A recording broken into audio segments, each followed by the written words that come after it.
Before David became a legend, he was just a boy, a shepherd, a dreamer, a believer. The sun rose over the hills of Bethlehem as he guarded his father's sheep, his hands rough from labor, his heart steady in faith. But fate had a different path for him, a path that would lead him from the quiet fields to the chaos of war, from exile to the throne of Israel. This is not just a story of triumph, but of courage, betrayal, and redemption. This is the story of David, the giant slayer, the warrior king, the man after God's own heart. The boy and the battlefield. The boy woke before dawn. The desert wind whistled through the valley, a ghostly sound against the quiet hills of Bethlehem. He had spent the night among the sheep, his father's flock, guarding them as he always did. A wolf had come in the dark, eyes gleaming like torches, but he had struck it down with his sling, a single stone finding its place between the beast's eyes. David, son of Jesse, was small for his age, but his hands were strong. The wilderness had made them so.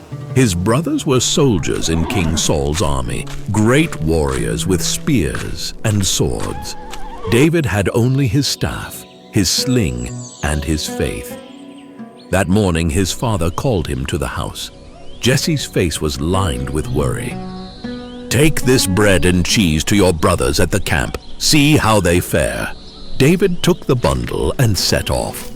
The road to the valley of Elah was long, winding through hills burned golden by the sun. As he neared the battlefield, he heard the shouts, the taunts, a voice deeper than any man's, shaking the very air. The Philistine stood on the far side of the valley, armor glinting in the sun. He was a giant of a man, towering over the others. His voice was thunder, his challenge simple. "Send me a man to fight. If he kills me, we will serve you. If I kill him, you will serve us." For 40 days, he had called out, and no one had answered. David reached the camp. His brothers stood among the soldiers, their faces pale. Eliab, the eldest, saw him first. "What are you doing here, boy?" "Father sent me," David said, handing him the bundle. But his eyes stayed on the giant. Goliath laughed across the valley. "Cowards!" he roared. "Is there no one among you with the courage to fight?" David clenched his fists. He turned to his brothers. "Why does no one stand against him?" Eliab's face darkened. "Go home, David." But David did not go home. The king's tent. The tent smelled of sweat and fear. King Saul sat on his throne, the weight of defeat heavy on his shoulders. His eyes, once filled with the fire of a warrior, were tired. David stood before him. He was just a boy, barely old enough to grow a beard. But his eyes were steady. "I will fight him," David said. Saul almost laughed. "You are but a shepherd." "I have killed lions," David said. "I have killed wolves. The Lord who saved me from them will save me from this Philistine." Silence filled the tent. Saul studied the boy. Then he nodded. "Take my armor." The metal was heavy, the sword too long. David shook his head. "I cannot fight in these."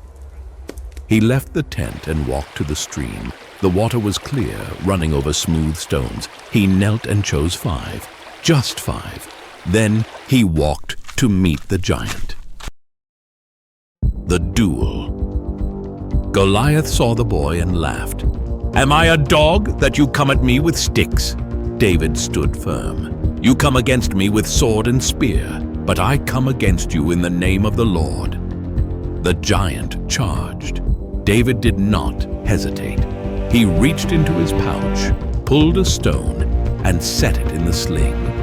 He had done this 1,000 times before, guarding his flock. He swung the sling once, twice, and let the stone fly. The sound was like a whisper, a breath in the wind. Then silence. The stone struck Goliath's forehead. The giant stumbled, his massive frame teetering. He fell to his knees, then to the dust. The earth shook. David ran to him, drawing the giant's own sword. With a single stroke, he severed the Philistine's head. The Israelite army roared. The Philistines turned and fled. A shepherd had slain a warrior. A boy had saved a kingdom. Word of David's victory spread. He was no longer just a shepherd. He was the giant slayer, the warrior of Israel. Saul welcomed him into his court, but jealousy burned in the king's heart. The people sang, "Saul has slain his thousands, but David his tens of thousands." David had won the battle, but his war was just beginning. The road ahead would be filled with betrayal, exile, and bloodshed. But David was not afraid.